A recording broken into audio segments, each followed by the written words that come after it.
Alright, hey there Prox Gaming Crew, and this is Proxify here. We're back once again for another solo Let's Play of Echoes of Wisdom, and if you did miss out during the last video, well, we just went and tackled out with the boss here over at the Elden Temple, known as Volvagia, which, yes, we haven't got to see Volvagia for quite some time. The last time that we did go and see Volvagia was all the way back around within Ocarina of Time, so I wonder what type of lore Volvagia kind of has around within this type of particular game, but I'll have to go and do some more deep diving into that for another said time. But within this video for today, we are going to be heading off to the last type of, I want to say area to find another one of these sanctions here, and that is going to be somewhere within a snowy area known as the Hebra Mountains, and I'll show you guys where we need to go for that. But while we are finishing off here within this part of the Elden Temple and getting to see the Gorons for one last said time, I just want to let you guys know that I did do my game hunting that was happening within the Friday, which for what the post recording is here.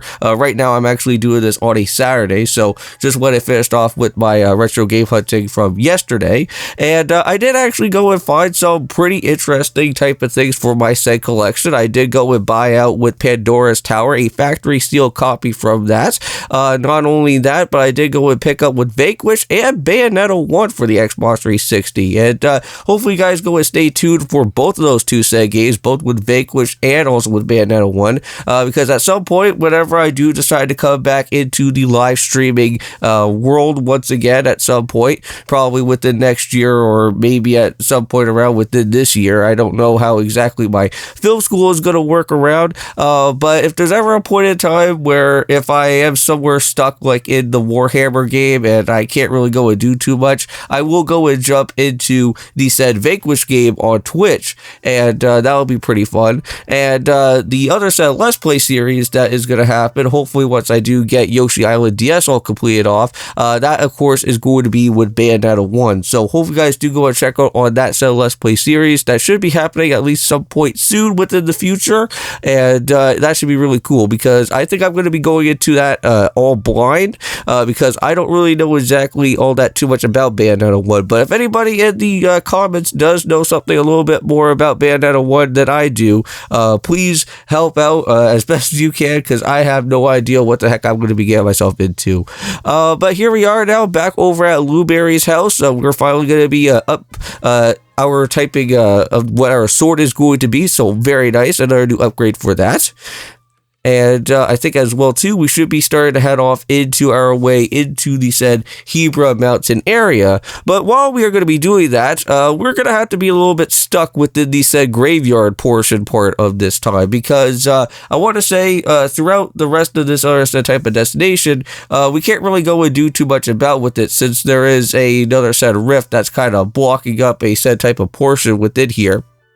So just kind of walk around for a little bit, and you should be able to go and just search for a random type of entrance that has already been here for us to go and search around with. So now, mainly for what this type of set rift is that there's not really too many amount of these said type of orbs where we have to go and find some of Tri's friends that are going to be in here. I think there's like a total of 3 within this way. So our might crystals that we're going to be picking up are not going to be too much. There's only going to probably be about maybe like 2 of the set might crystals that we're going to be picking up from there. But yeah, so the first one of these said type of orbs is going to be located in some sort of church area. So head on into this way here first and battle out with some of these said different moblins that are here, or borblins that are here. And just like that, you can go and pick yourself up with a said orb that is going to be within this way.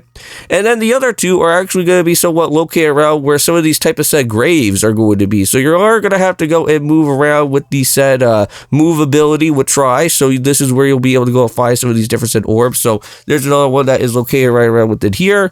And then there's also another set gravestone that is going to be a little bit more in this type of distorted angle. But not to worry, we can still actually go and pick this guy up. We all have to go and basically just use the set type of water blocking ability. And that should basically hopefully try to raise ourselves up a little bit more to go and pick up with this set other type of orb and finish this off here with this type of said rift. So go pick that up, and there we go. So now we got everything that we do need in this mini rift, and now everything can get finally restored. Now, something interesting is going to happen once we go and restore out most of this area, because we're going to be finding, I want to say, some sort of Acorn guy, and there is going to be a said type of mini game that we could go and do. Now, I'm not too entirely certain if we may probably be picking up with the said type of heart piece within our time of doing this type of said Acorn mini game, but I will show you guys how the Acorn mini game is all about. And I'm pretty sure that if you do go and complete off with the certain type of time limit that is there for that mini game,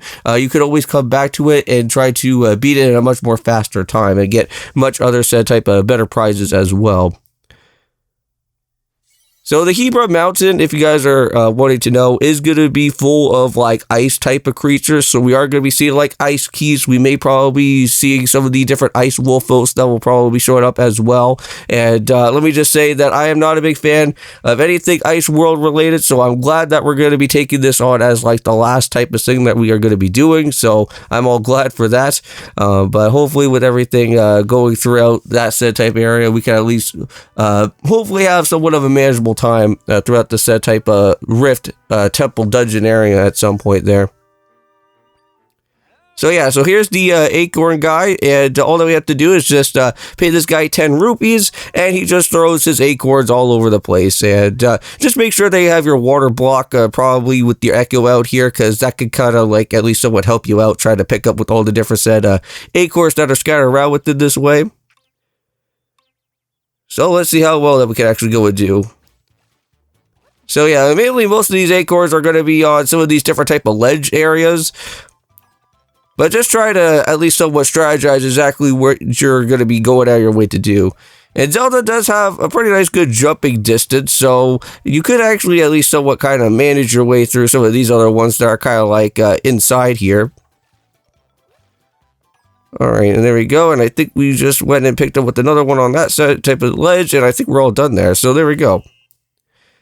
Okay, just like that, we should be able to get our prize, and it's not really the best of prizes right now at the moment, but we are going to get ourselves around 20 rupees, so we did make back our original amount of money from before, so pretty nice. Get a little bit of some 10 extra rupees on top of the original 10 that we did go and give off to that guy.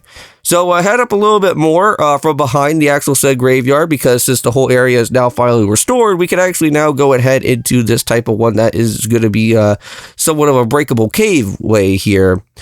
And just kind of continue onwards throughout this here. You do have to use your water block, I want to say, to at least somewhat raise yourself all the way up into the said pathway for us to go and continue onwards with. I guess you could probably go and use one of your said spider echoes as well, but since we do have the water block, it's going to be kind of like a useful item that we're going to be doing most of the time. So yeah, so be careful of these regular keys. We're going to use our electric keys to go and take care of the job out here a little bit better. There we go. Made our job a little bit nicer without having to get ourselves injured. Now, this part here is going to be relying on mostly on your said bomb echoes, or even your power of the bombs that you're going to be having. So there's going to be a lot of breakable walls around over here that we're going to have to go and do. Or breakable blocks as well, too. So just kind of time out your said type of bombs as you go and throw. I know that one wasn't really the best of ones there, but we're going to try out again, and there we go. Just like that, we got it.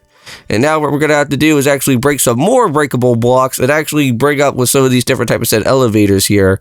Yeah, so some of these moving platforms, you will actually have to go and use like maybe like your bomb fish, or maybe what your said bomb type of powers to go and kind of bring these guys up a little bit more. But we're almost getting close to the Hebra Mountain, but it seems like there's more breakable blocks. So we're going to have to go and break those guys first, and then we're going to have to go and make a left-hand turn around over here and start climbing up onto this type of wall that's around over this way. So that one, you will actually have to use your spider buddies here for this particular part to climb up on that rock wall, just to kind of let you guys know about that, even though I didn't show that off. But now we're just going to have to wait for the escalator to go and show back up, or the elevator, I should say, not the escalator, but the platform that's going to be here, that's going to be moving around. And just head all the way up here, and be careful of the keys that is also floating around within this area, because I know that I got myself a little bit injured throughout my time trying to reach right out of here of the said type of exit portion. But there we go. So we're finally on out. We're going to see if there's anything, if I can go and get myself all healed back up. And there it is. So we got ourselves with a twisted pumpkin. So very nice. So now we're all somewhat back to normal there. Almost got ourselves a full complete type of heart stuff. But either way, here it is, the snowy area. This is going to be the Hebra Mountain. And it seems like we got some type of weird type of pokey looking like snow creatures out there. So that'll be a little bit of a problem. But we'll have to worry about that for another time. But I will be ending it off for today. And I'll let this video go and play itself out. So see you guys when we go and continue onwards here with more of what the Hebra Mountain is within our time of Echoes of Wisdom.